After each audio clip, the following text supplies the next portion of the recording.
I'm going to start recording.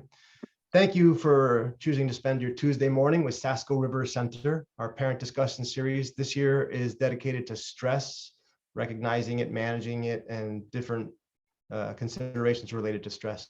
Today, we have the hidden factors of stress, which is going to be presented by Rebecca Campbell and Kate Austin at Sasko River, or from Sasko River Center.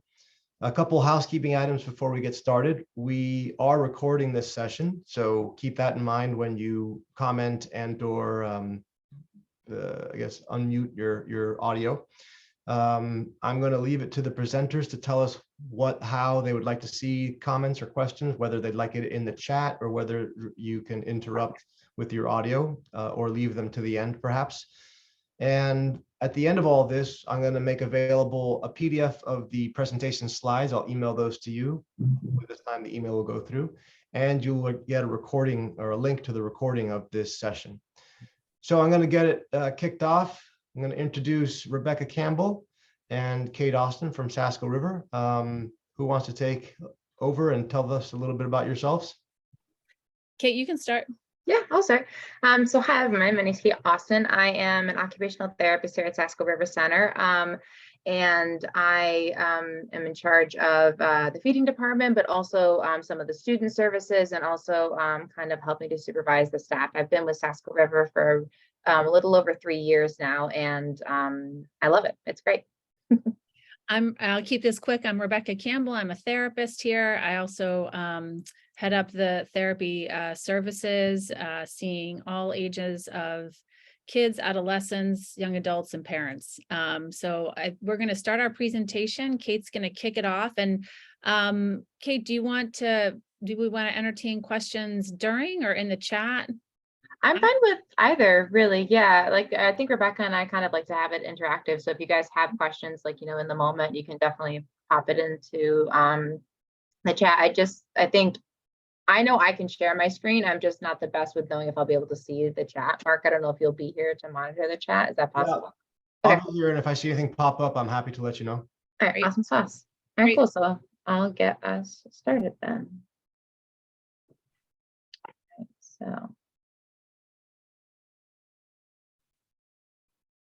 Okay, so did I do it right? Can everyone see this? Does this look reasonable?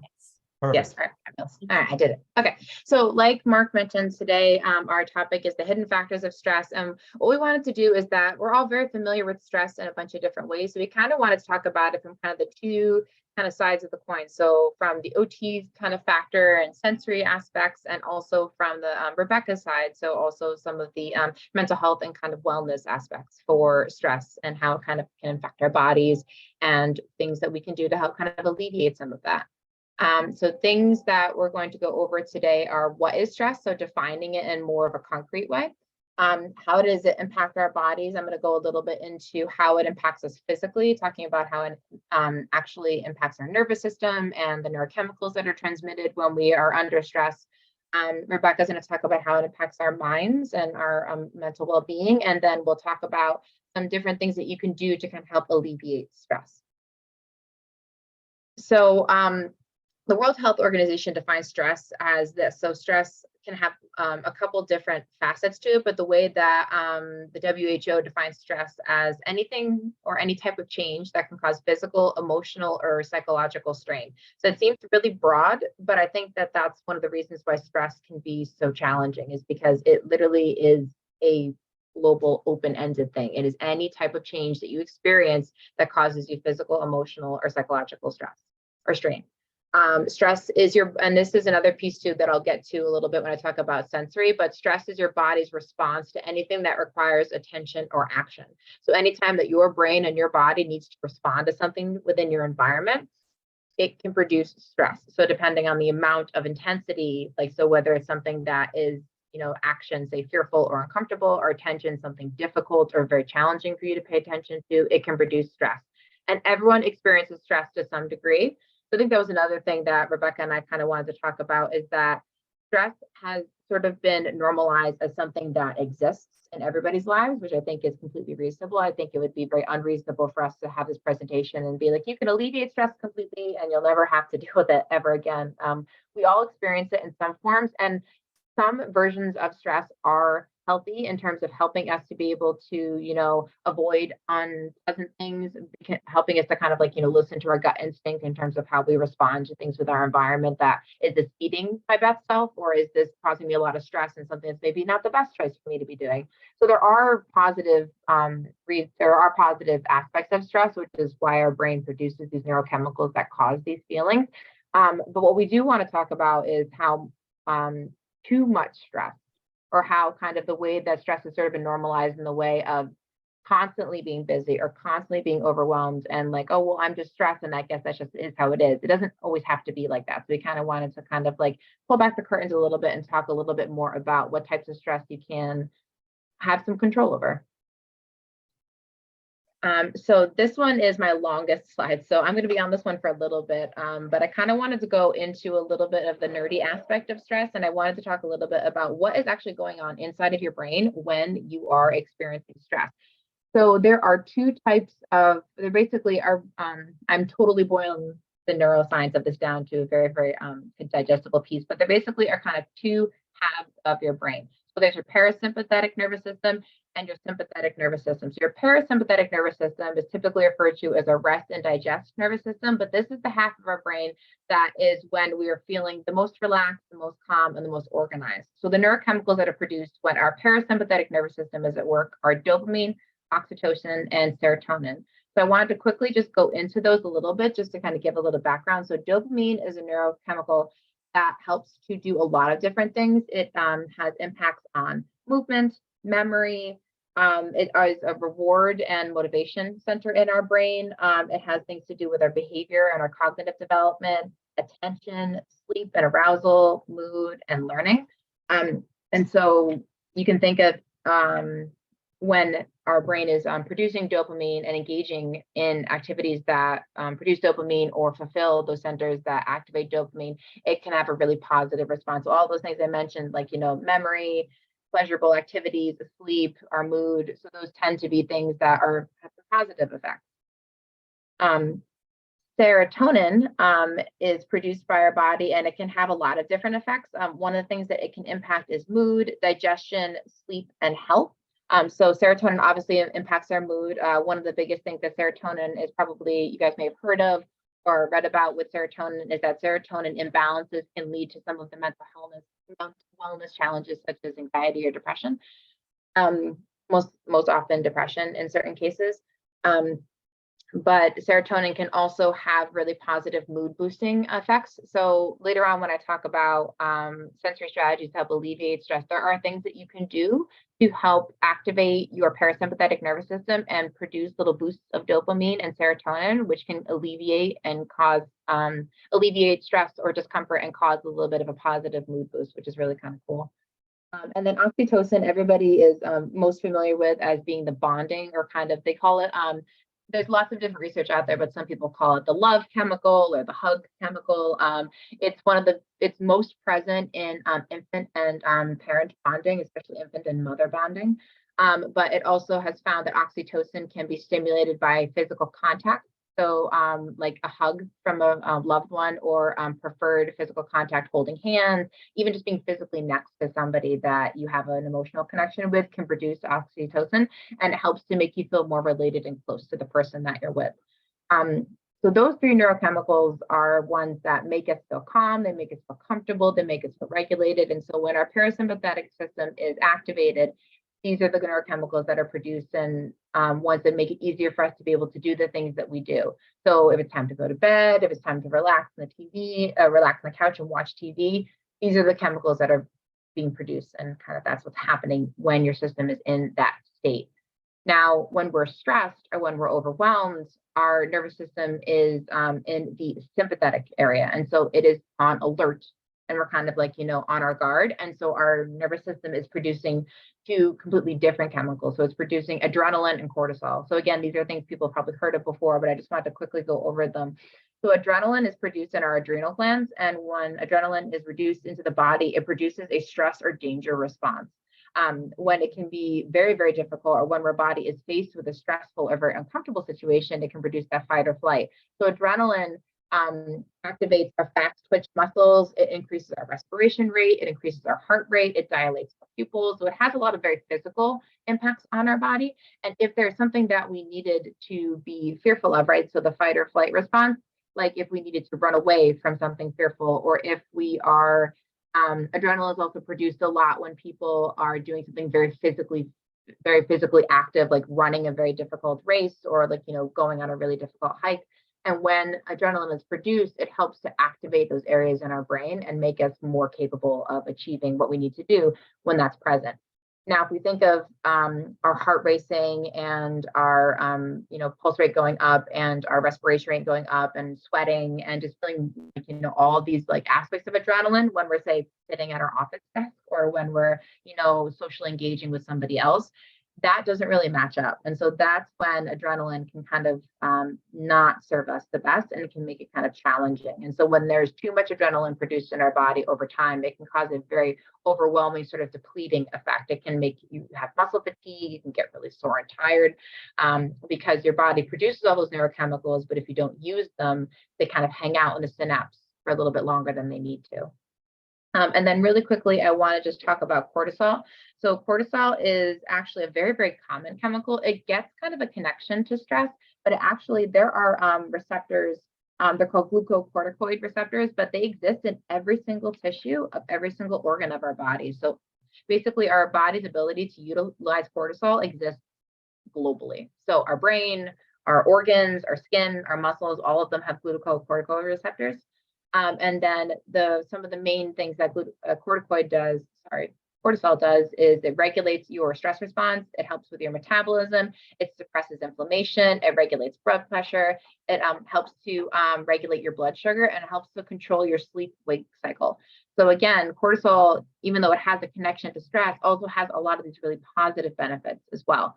So these neurochemicals, even though they do produce an alerted or kind of like, heightened response, they do serve other purposes as well to be able to help us do these activities. But like I mentioned before, and kind of at the bottom of it, when our sympathetic nervous system is triggered to an intense level that our body feels that we need to respond and need to react to our environment, we produce the fight, flight, or fright response. And so the fight or flight is something that people have been pretty familiar with for a while. So fight, I need to be on guard, to be defensive. Flight, this is really scary, I need to run away. But fright is one that recently has been started to get added to the mix. And the reason is because fright is that paralyzed, I'm stuck, I'm frozen, I'm really uncomfortable, I don't know what to do. And I think that the reason I wanted to specifically identify fright is that if any of our listeners have younger children, the fright one can be a big factor. So your child may not be, physically aggressive. Your child may not run away when they're uncomfortable or really overwhelmed, but when they're incredibly stressed, they may just freeze up, or they may just withdraw. And so that's where that fright response can come in. All right, so this is I just wanted to quickly kind of go over stress and sensory. So all of the neurochemicals that I just talked about in the parasympathetic and the sympathetic nervous system, they are produced whenever your body has a response to your environment. And so they're very, very closely linked to your sensory processing system. So a lot of people have probably heard about sensory processing or what sensory processing is, but on a global scale, to kind of boil it down to the most simple aspects, it's how our brains and bodies process our environment. So taking in sensory information from any of the the 8 senses that we have up here on the board, help us to be able to interact with our environment. If we don't have the ability to be able to process one type of sensory information or more than one at once, it can cause what we typically refer to as a glitch, or create difficulty, and can lead to challenges, including stress. It doesn't always have to be stress, but if you have difficulty being able to process something, it can be stressful. So for example, for me, I have a really challenging time with auditory processing, especially if I'm in a busy environment. So the other day I was in the office talking to a coworker, and a coworker behind me was having another conversation with my other coworker, and it was almost impossible for me to be able to pay attention. We actually had to get up and leave the room so we could go to a space that was quieter. So my ability to filter out the background noise and attend to my coworker was taxed at that point, and was difficult for me. Didn't reach a level of stress, but it was challenging. And when our body is in a constant state of stress, it can further impact how we react to or how we engage with sensory information. So if sensory information in and of itself is stressful or difficult for us, it can cause stress. But if we are stressed in and of itself and on our own, then it can heighten or kind of make those sensory systems a little bit more overwhelming. I just really quickly want to go over this. So I didn't want to go too much into sensory processing in further depth, but I just want to quickly talk about these 8 senses, just so if anybody has any questions about them, I can definitely answer some questions or talk about it later. But so the first 5 are the ones that we're all familiar with. So sight, smell, touch, taste, and hearing. They're the ones we learned about in school. We do little science experiments with when we're younger. The 3 that people may not be familiar with are vestibular, proprioceptive, and interoception. Vestibular is your sense of balance and movement. It helps us to know when we're moving, when we're at rest. It helps us to know what orientation our body is in.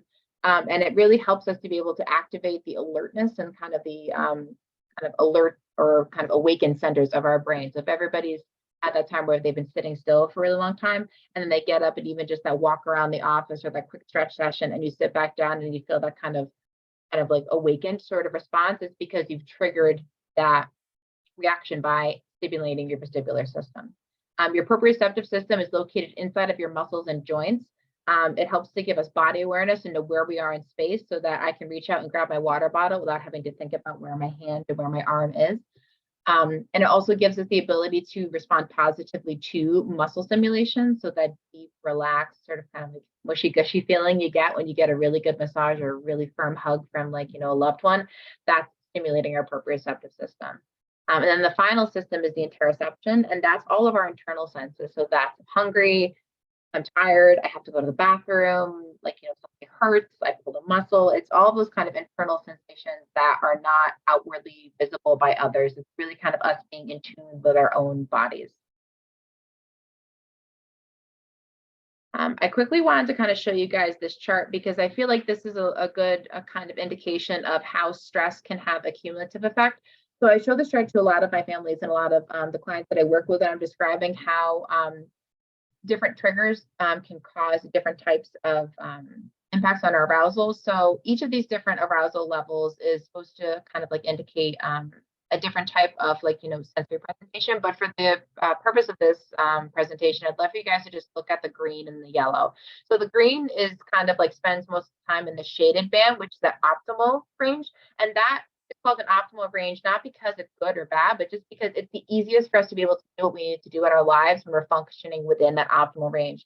So the person who's being described by this green line, all of these triangles at the bottom are triggering events. So the bigger the triangle, the bigger the trigger, or sequential little mini triggers, and also have a cumulative effect. And so you see that the person in the green line, even though they are triggered and stimulated and they have stressful responses, they have this kind of evening out effect. And so this is what our nervous system hopefully should be helping us do. So when we have a really stressful response, we should then flip back to the parasympathetic at some point, and our brain should produce some dopamine or some serotonin to help kind of even things out.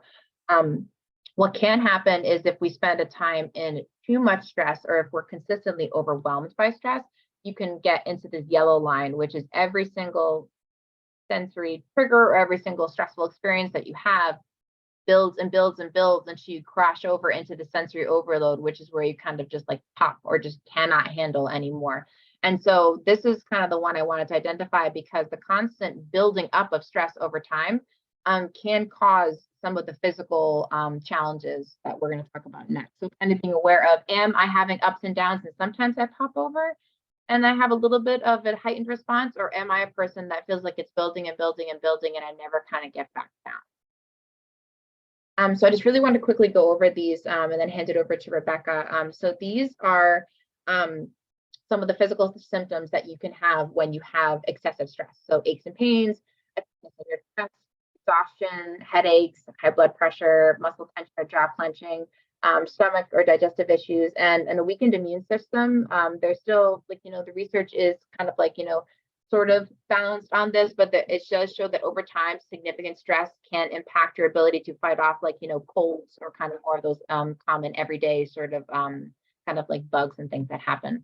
And then the emotional symptoms of stress, these are kind of more global, not diagnostic, but symptoms that can be indicative of that. So mood challenges like anxiety or depression, feelings of loneliness or sadness, irritability, mood swings, or having difficulty with frustration tolerance. So if you can imagine what we've all felt like when we're super stressed, we probably all experienced one of these feelings at some point or another.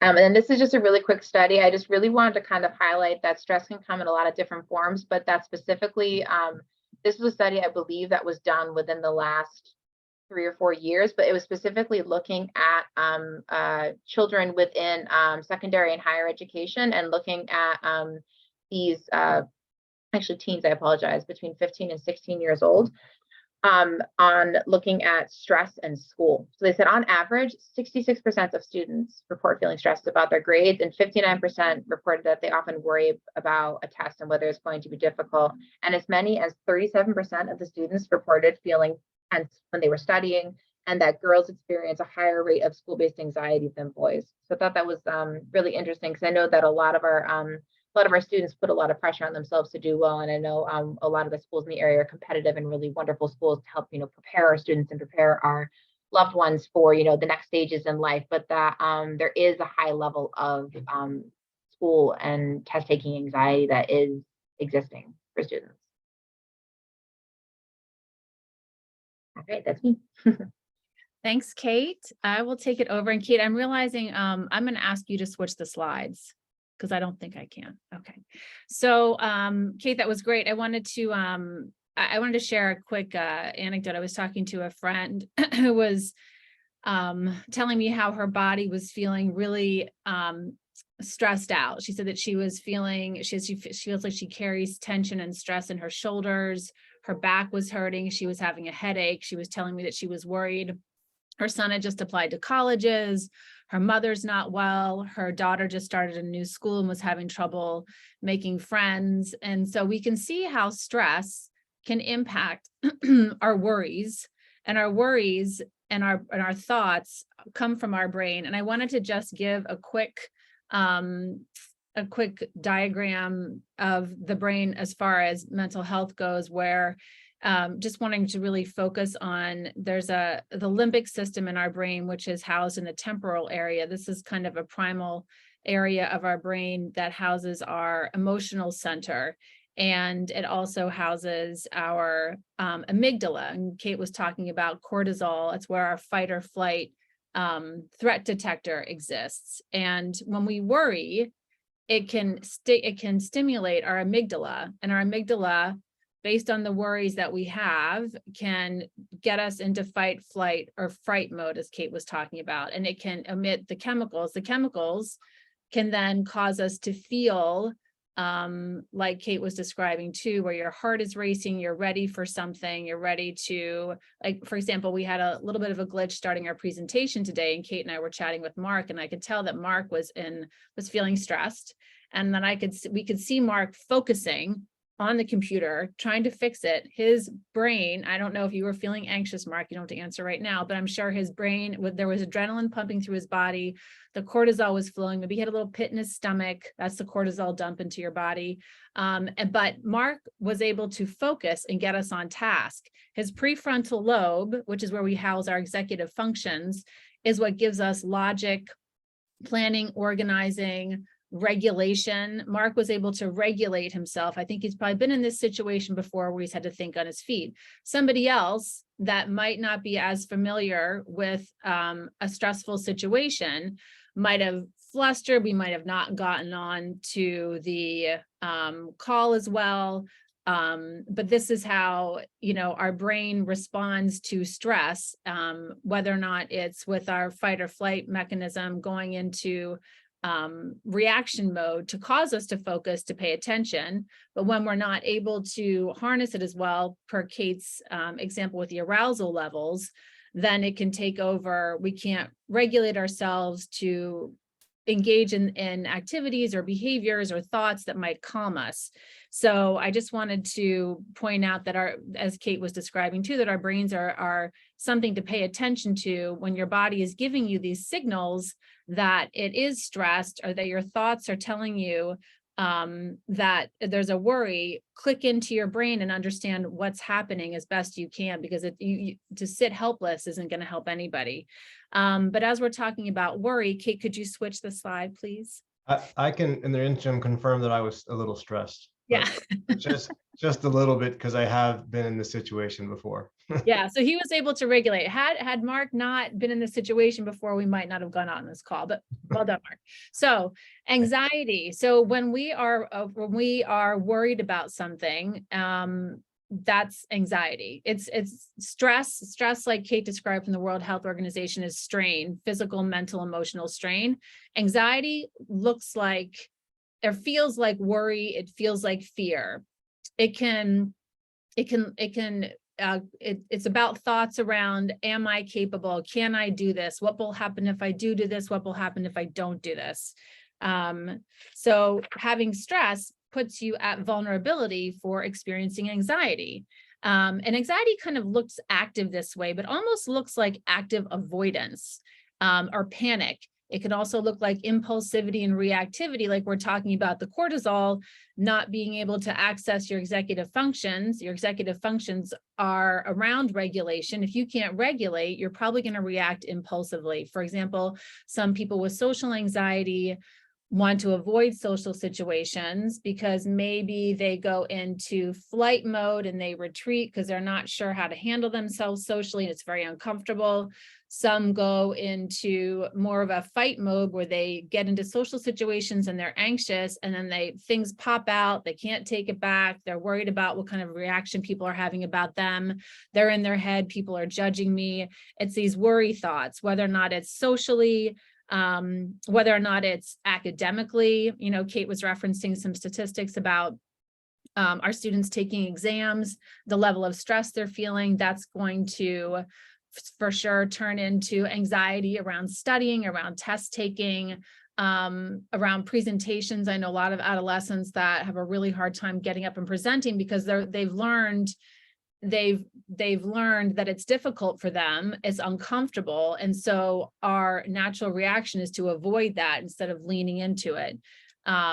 So I think that loss of feeling of control to your anxiety is a very debilitating and scary place to be.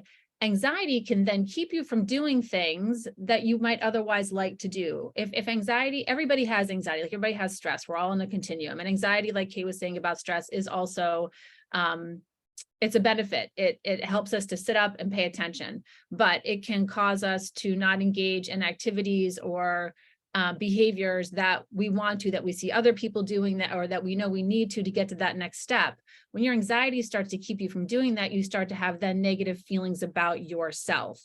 And the negative feelings about yourself, Kate, if you want to go the next slide, can then lead to depression. Or depressive types of symptoms, like I'm not good enough, I'm not valuable, I can't do this, I don't exist. That's when things get really tough. It can feel like sadness, it can feel like hopelessness, it can look like isolation, which is different from avoidance. And other symptoms include poor sleeping, eating, loss of motivation, apathy in general. This presentation is not on depression, but you can see how there is a link between stress to anxiety. If you have too much anxiety, you're not managing it well enough, you're going to start to feel depressed. I wanted to then go to the next slide so we can see how, therefore, our thoughts and feelings impact our behavior. And over time, our thoughts and feelings and behavior create beliefs about ourselves, like how capable we are over time. As adults, and even as adolescents and for younger children, we start to think about ourselves in certain ways, like I am capable of this, I'm not capable of that. For example, for myself, one of my core beliefs is, and this is a little bit more concrete than just I'm not capable, but I can't follow directions. I can't put things together. I have learned over time that I get very frustrated when I have like an IKEA piece of furniture in front of me. I can't do it. So the second that IKEA, that's a great price point, I'm going to order that. I'm going to try to do this time. I get the directions and automatically I start to feel my body, I tense up, I get anxious, I start skimming through the directions. I'm like, I can't do it. my core belief is that I can't follow directions. I can't put this together. However, I know this about myself now. So it impacts my feelings, my behavior, and my thoughts as well. So now when I go into putting something together, I take a deep breath. I lay it out in front of me. I take that deep breath to relax my body, to get myself into the sympathetic area system that Kate was referencing, because I need to access logical thought. I need to follow the directions to put my IKEA cabinet together. And so I'm aware of my core beliefs, so I try to fight against it. But we can see that over time, if you're not aware of these core beliefs that can be, I'm incapable of this, I can't do this right, I'm not valuable, it's going to create a narrative in your head about yourself, which as I explained to you, my core belief caused me anxiety out of the gate. If I have many negative core beliefs about myself, then that's going to create a more depressive place for me. So also, if your core beliefs take hold, and you are out in the world reacting in different ways, people start to know you, people start to react to you in that way as well. Like if your kids know that you're always going to get upset if they don't put their shoes away by 9 o'clock at night, they may avoid you because they know that you're going to have some kind of big reaction, or they may try to not do that to get a big reaction, depending on what your emotional dynamic is like. So, Kate, I'll go to the next slide then, please.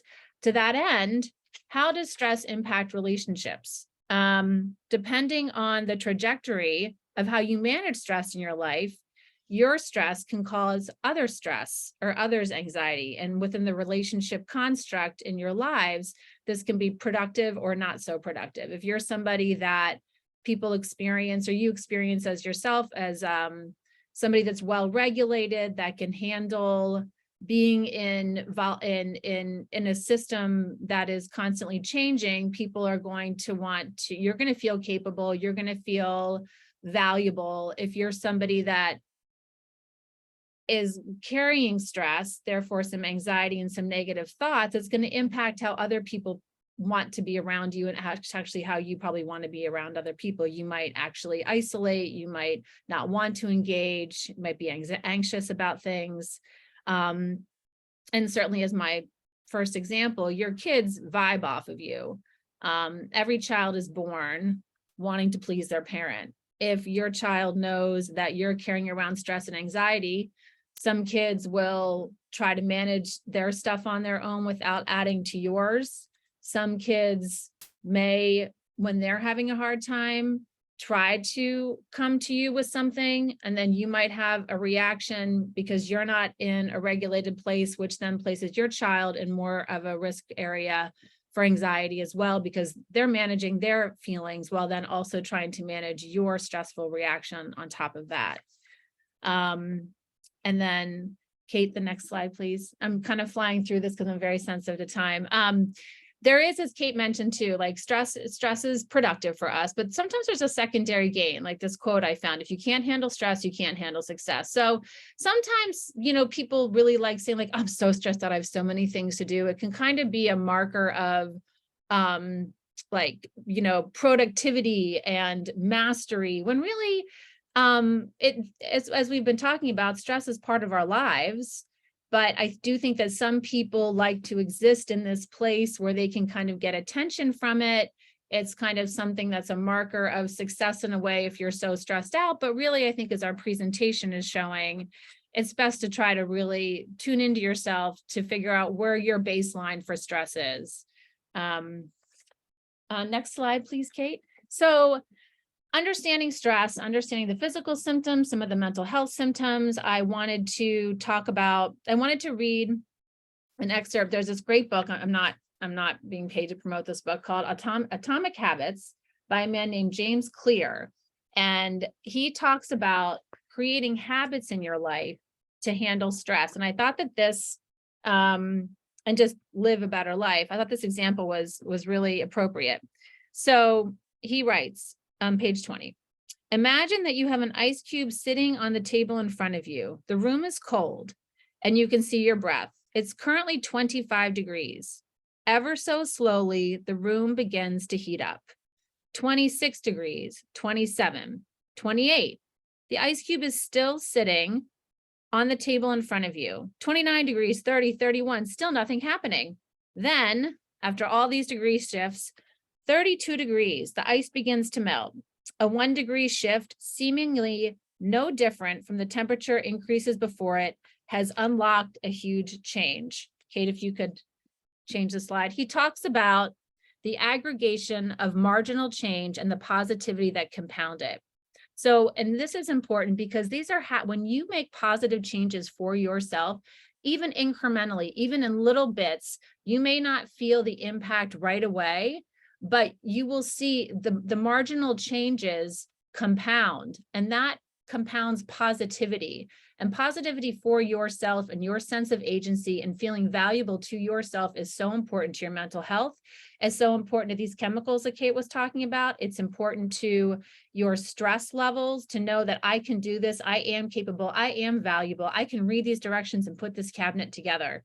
And it can allow you to bounce back from stress much more easily. When Kate was showing her arousal chart, you can maybe be in the green line, in the green zone a little bit more regularly than if you're up in the yellow.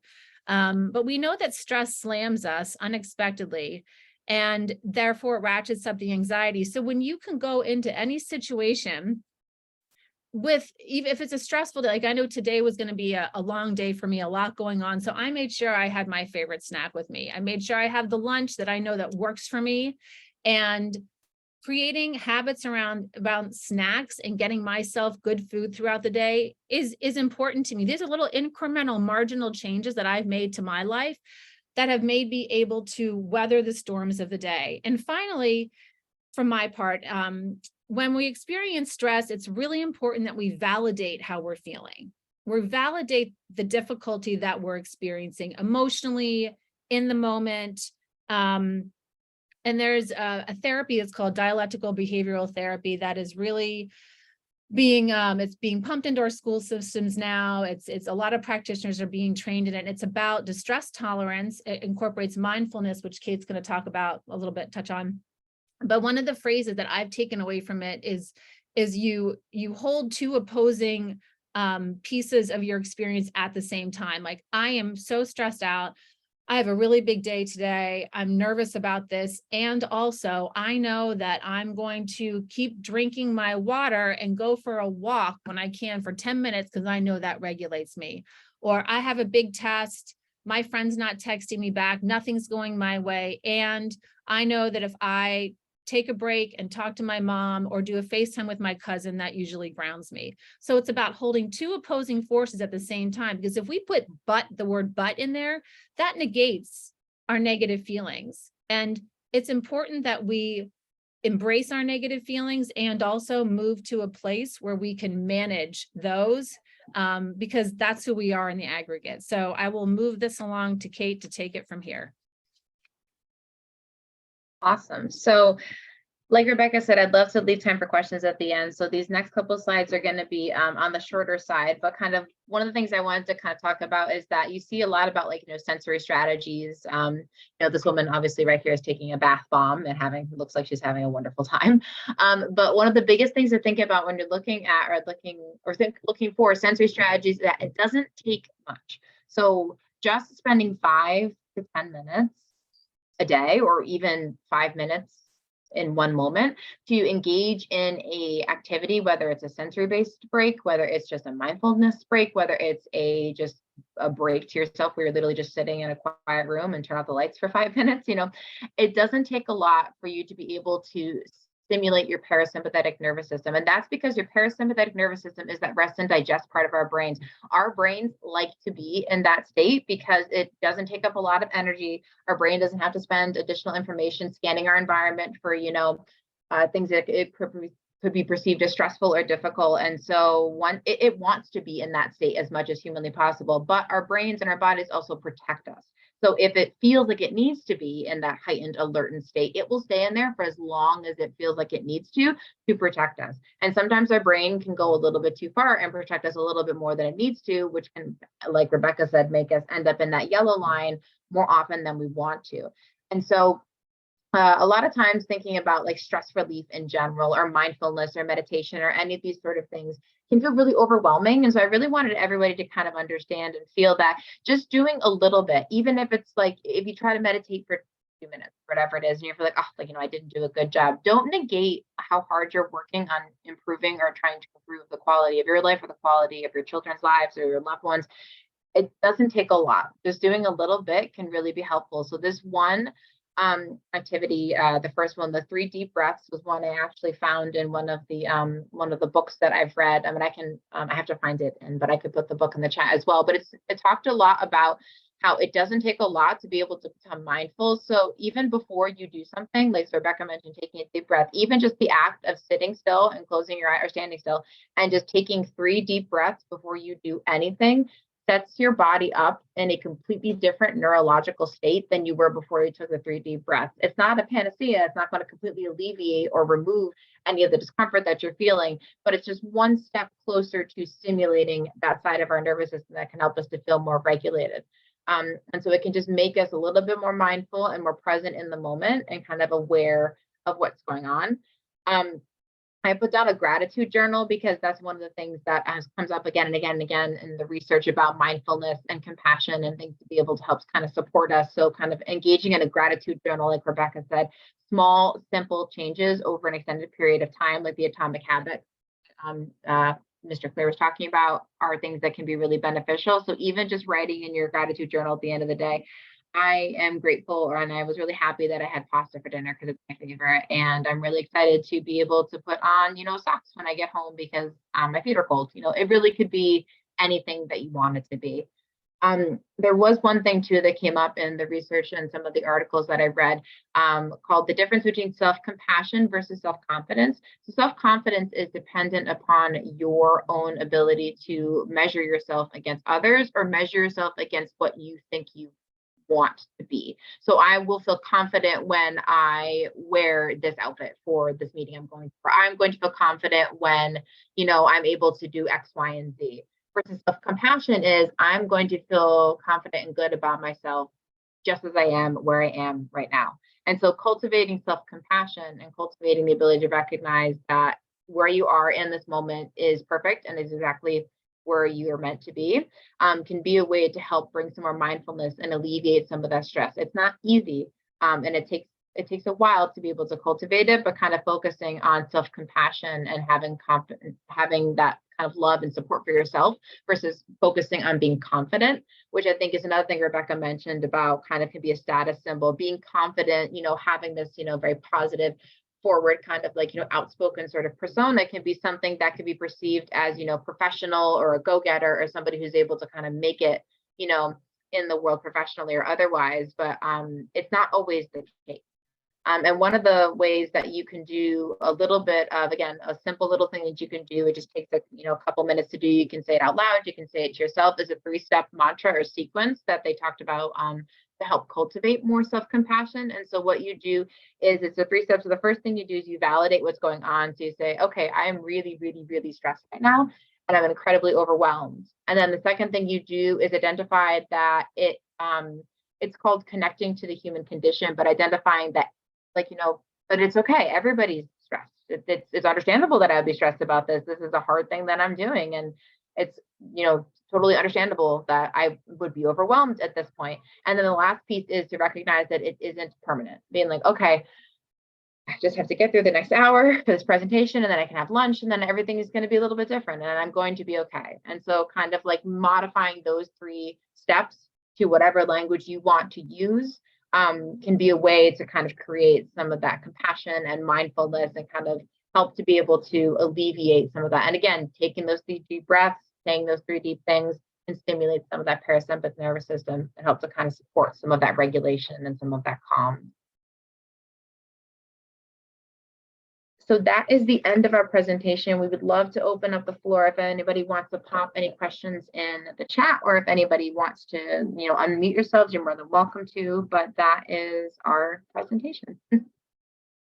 Just before we get some questions, there was one question in the chat box, 2 things. That book, Atomic Habits, is probably the most life-changing book I've ever read. I read it about a year ago, and my life now is quantifiably and subjectively better than it was a year ago. So the book is, I would also recommend, I bought copies of that book for my kids. It's a great book called Atomic Habits by James Clear. If there is no other questions, I have one question, Rebecca, which is, I just read something about learned or weaponized helplessness, or weaponized something. I forgot what it was exactly, but it's about, generally speaking, it's when men, pretend to not know how to do the dishes, so the women will do the dishes. And I was reading that, and I can understand that point, but I can tell you that I personally, in your example of the IKEA building, my personal experience when I go to shop for food, grocery shopping, it is quite literally the most stressful thing I do on a consistent basis. Every time I go, I'm like, I'm not going to have a panic attack this time, but I ultimately do end up having a panic attack. But then I think, is that sort of weaponized incompetence? Weaponized incompetence, there is the new phrase, right? So I think about that. Am I sort of pretending to freak out at the grocery store that somebody else will do it for me? I don't think I am, but it's sort of, it's something, I guess, that I would have to think about. Like, is that true, right? And I guess, like, let's do a deep dive on that, Mark. But before we do that, I do see a couple questions in the chat. oh, all right. Yeah, somebody wrote, so interested. Alexandra wrote, and Kate, this is for you. So interesting. How does the sensory break in particular stimulate the parasympathetic? That's a really great question. So sensory breaks help to stimulate the parasympathetic nervous system, because typically when you engage in a sensory break, we often recommend that you do something movement-based and something muscle-based. So like a really simple break you can do in your chair is just like, rolling your neck from side to side, and then kind of like stretching your upper body, or kind of like reaching up to the sky. So by stimulating my vestibular and my proprioceptive system, I'm producing and activating dopamine and serotonin. So dopamine is stimulated by your vestibular system, and serotonin is produced by your proprioceptive system. So when you engage in a sensory break, you actually produce those neurochemicals that help to regulate and organize you. So I know it's a quick answer, but that kind of helps to kind of answer that a little bit. And then the more often you engage in these activities, the more that you can do it. So there actually was some research done a while ago, and this is old research, but I found it in my practice to be particularly poignant, is that if you do a 5 to 10 minute sensory break, it typically has regulating and organizing effects that you can feel last for anywhere from 45 minutes to an hour. So if you engage in 5 to 10 minutes of yoga, or you do some wall push-ups and some stretches and some deep breathing, and then you do a little bit of inversion work, some head movements and stuff, it can have a really positive and powerful impact for just a simple amount of time. Thanks, Kate. There's another question, and Mark, I didn't mean to cut you off, but this. No, I'm sorry. I didn't realize there was questions in there. No. But there's another. Ahead of myself. Yeah, there's another question that says, how does lying play into stress? I can start with that. Lying is tricky. Lying is anxiety based, as far as my professional knowledge is based around understanding the person and their environment relationally. Lying kind of is a way of avoiding taking responsibility for something. It causes your ego to not take a hit for something.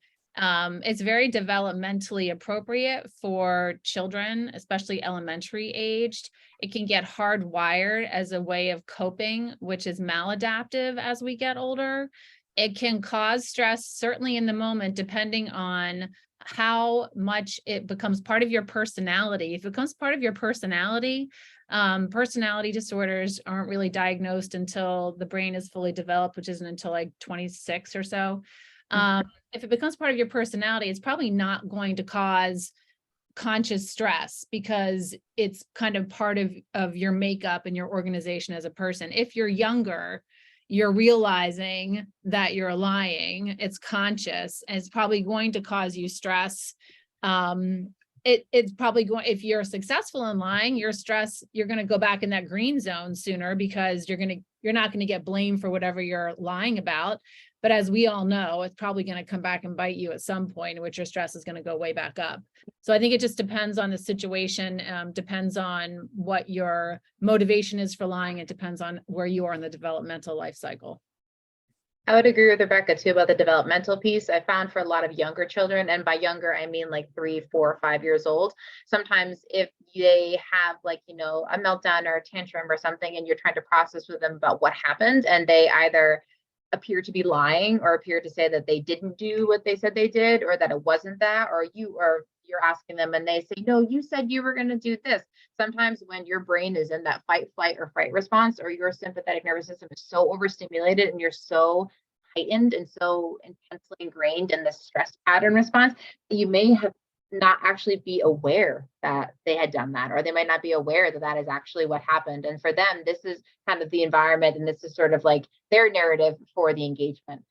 But then what actually happened was something totally different. And so what I usually typically recommend for a lot of the clients that I work with, if they are having a child that is having difficulty being able to process, like, you know, maybe mistakes that they've made, or maybe if there's like, you know, tantrums or things going on, and they find that the child's ability to truthfully engage in that reciprocity, typically to kind of wait until all of that is sort of settled and they're no longer in that fight or flight, and they have access to their frontal lobe, which is developing at that age, but their access to their ability to be conscious and aware and present in that moment, then you're more likely to get a little bit more buy-in and a little bit more engagement out of your child when they're removed and it's kind of like that curve has passed and they're not up in that yellow and red and they're back down in that green.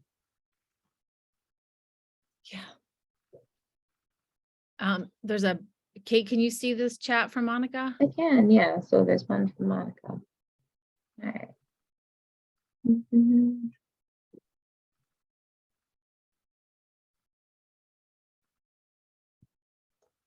Yes, absolutely, Monica. So I totally can. I can definitely, when Mark sends out the PDF of the slides, I can also provide some articles and things to be able to help support that. So I don't have anything at the tip of my tongue right now, but I can definitely put some of those in the resources to help support that. We can continue as long as you'd like. I'm just going to put a pause or stop the recording right now. So but happy to continue, just letting you know.